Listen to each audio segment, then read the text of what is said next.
내가 인생을 살아보니 이것만 잘 먹어도 염증이 사라지는 걸 알았습니다. 안녕하세요, 여러분.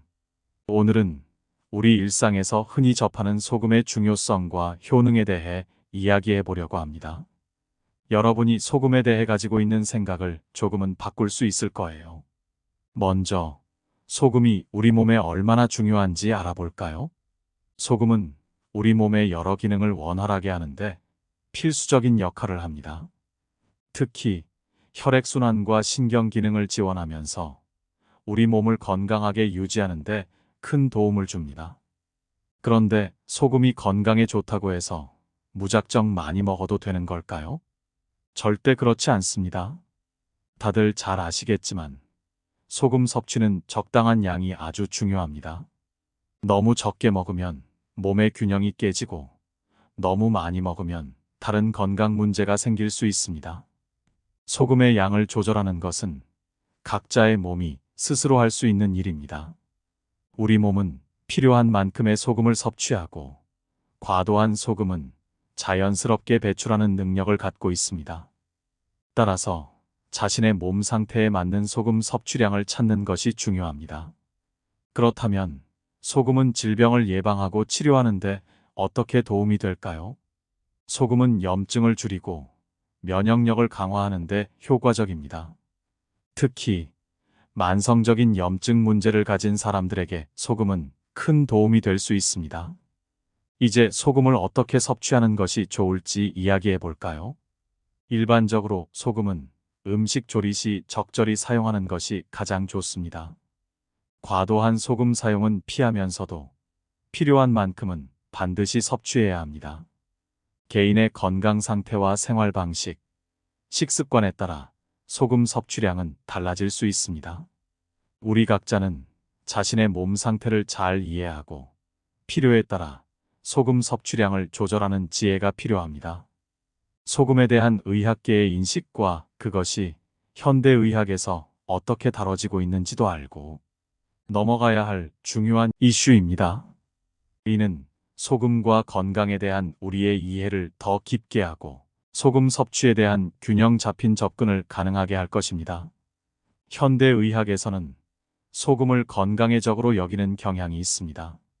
고혈압, 심장질환, 뇌졸중 등 많은 건강 문제의 원인으로 소금을 지목해왔죠. 하지만 이러한 인식이 항상 옳은 것은 아닙니다. 최근 연구에서는 소금과 혈압 상승 간의 명확한 상관관계를 찾지 못했습니다. 의료계에서는 고혈압 환자에게 저염식을 권장합니다. 그러나 이는 소금과 고혈압 사이의 관계에 대한 오해에서 비롯된 것일 수 있습니다. 실제로 소금 섭취를 줄였을 때 심장질환 발병률이 오히려 높아진다는 연구 결과도 있습니다. 병원에서도 소금의 중요성을 알고 있습니다. 생리식 염수는 병원에서 가장 흔히 사용하는 수액 중 하나입니다. 이는 염화나트륨 용액으로 수분과 체액 보충, 혈액순환 개선에 중요한 역할을 합니다. 현대의학의 한계도 인식해야 합니다. 많은 의학적 치료법이 과학적 연구에 기반을 두고 있지 않으며 증상 완화에 초점을 맞춘 경우가 많습니다. 이로 인해 질병의 근본적인 원인을 해결하지 못하고 임시적인 해결책에 의존하는 경우가 많습니다. 한국인의 소금 섭취량이 권장량보다 높다는 주장도 있습니다. 그러나 이는 한국인의 식습관과 식문화를 고려하지 않은 단순한 비교일 수 있습니다. 우리의 식사 방식과 건강 상태에 맞는 소금 섭취량을 결정하는 것이 중요합니다.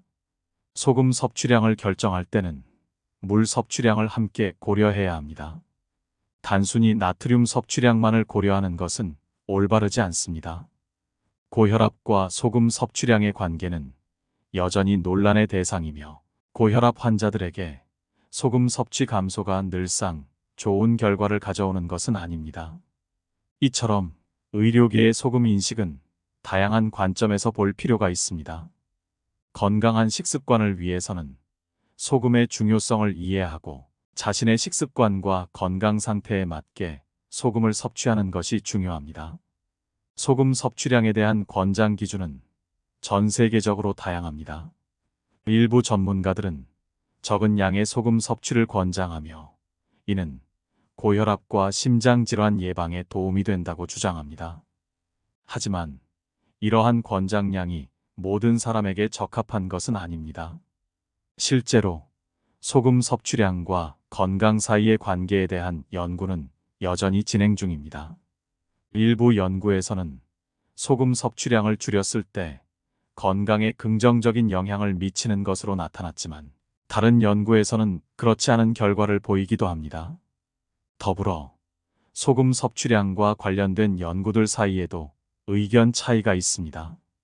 예를 들어 한 연구에서는 소금 섭취를 줄였을 때 고혈압에 긍정적인 영향을 미치는 것으로 나타났지만 다른 연구에서는 소금 섭취 감소가 심장질환의 위험을 높일 수 있다는 결과를 보였습니다.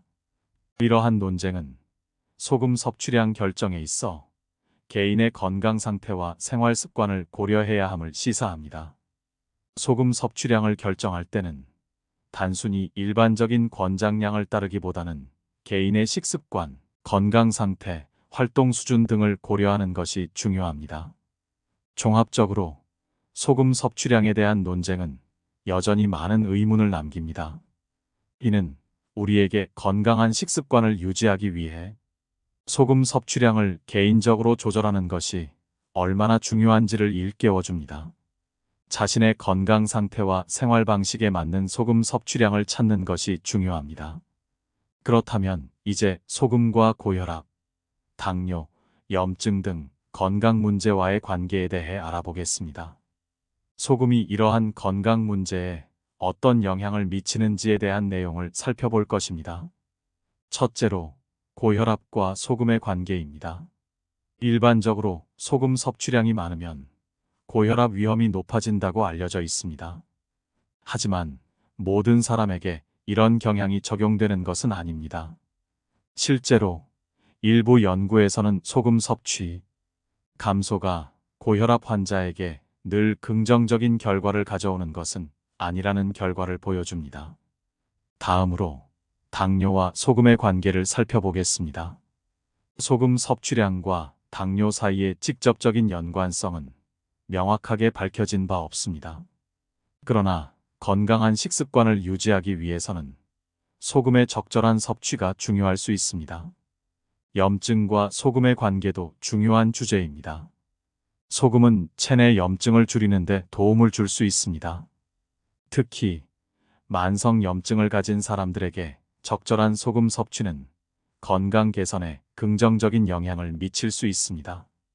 소금과 건강 문제의 관계는 복잡합니다.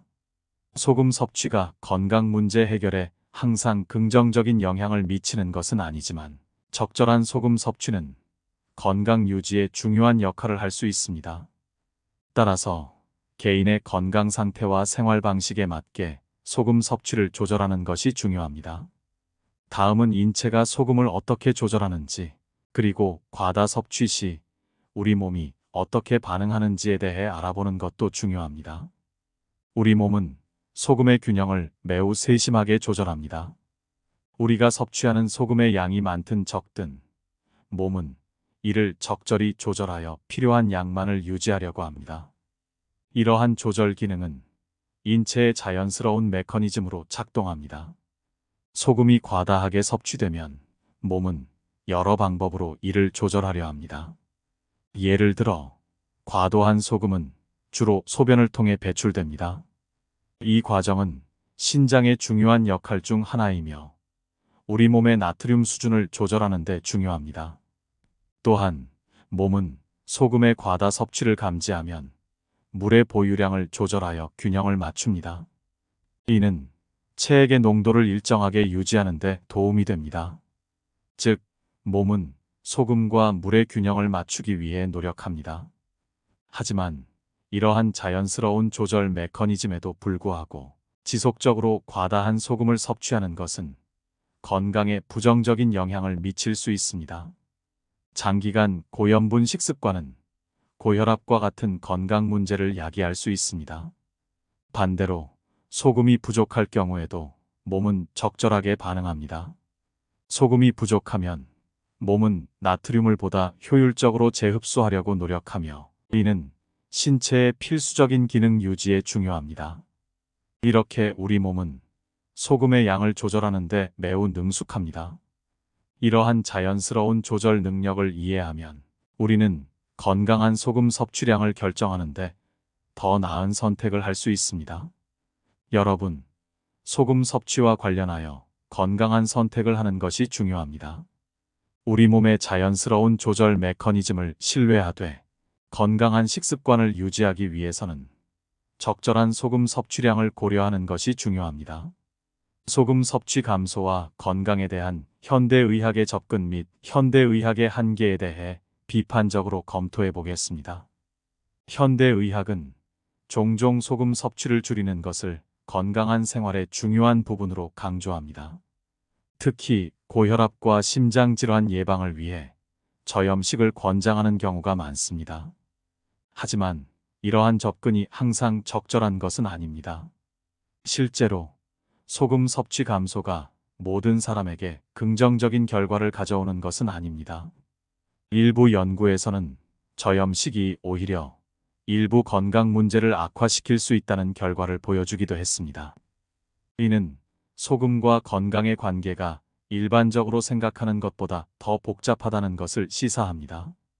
현대의학의 치료 방식은 대부분 증상 완화에 중점을 두고 있습니다. 이는 근본적인 문제의 해결보다는 임시적인 대처에 가까울 수 있으며 장기적인 관점에서 보면 한계가 있습니다. 또한 현대의학은 때때로 경제적 이익과 효율성을 우선시하는 경향이 있습니다. 이러한 접근은 환자의 개별적인 필요와 건강 상태를 충분히 고려하지 않는 결과를 낳을 수 있습니다.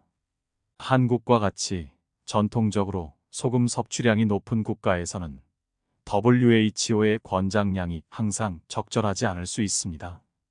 이는 소금 섭취 권장량이 문화적, 지리적 요인을 충분히 반영하지 않았을 가능성을 시사합니다. 이처럼 소금 섭취와 관련하여 현대의학의 접근은 여러 비판적인 시각을 받고 있습니다. 우리는 이러한 정보를 바탕으로 개인의 건강 상태와 생활 방식에 맞는 소금 섭취량을 결정해야 합니다. 여러분, 소금과 건강에 관한 현대의학의 접근을 비판적으로 바라보고 자신의 건강을 위한 올바른 결정을 내리는 것이 중요합니다.